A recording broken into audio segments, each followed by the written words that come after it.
If you're looking for a stimulating discussion, your best bet was always the brightly lit salon in the Super Kappa Club. It will be hard to find a better entertainment than, as often happened, the members proudly displaying to each other their own particular brand of Super Kappahood. Let me give you the odd example. I remember once watching one of the sculptors, I think it was, standing in the middle of a group of potted giant ferns.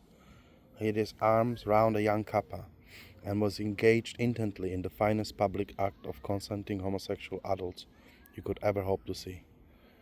And on another occasion, a woman Kappa novelist was standing on a table, showing us how to drink bottles of absinthe. She got as far as 60.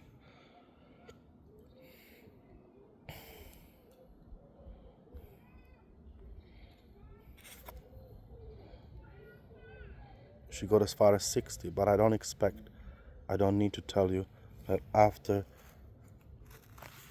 she drowned the 60th bottle, she slumped from the table to the floor. In a second or two, she was dead.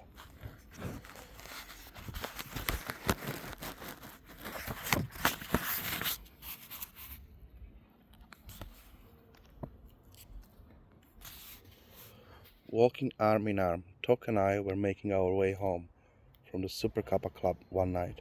There was a full moon. Tok was unusually depressed and didn't venture a single word. It wasn't long, however, before we passed a small window by the flickering light of the fire in the room within. We saw a table laid for the evening meal.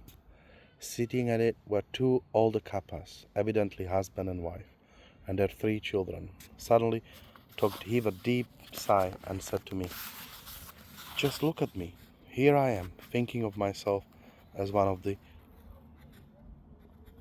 one and only Super Kappa lover. Here I am, thinking of myself as the one and only Super Kappa lover.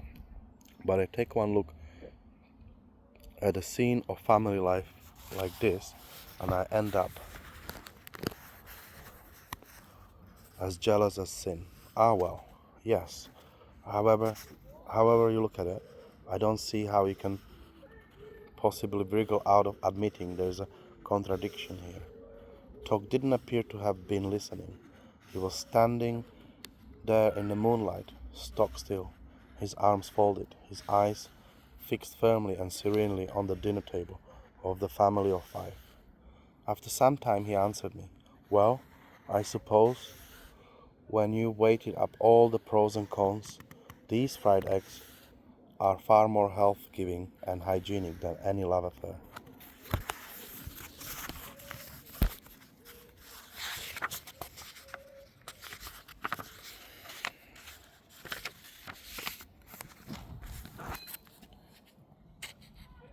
In fact, the processes and techniques of the Kappa art of lovemaking are very different from ours. As she Kappa sets eyes on he Kappa and thinks to herself, "Yes, he's the one," and from that moment on, she will go to any length to make him hers, using every trick of the trade in the process. The most artless and forthright method is for the she Kappa simply to make a mad dash for the luckless male of her choice. I've actually seen a pursuit of this sort, with a she Kappa looking quite out of her mind, dashing pell-mell after the male.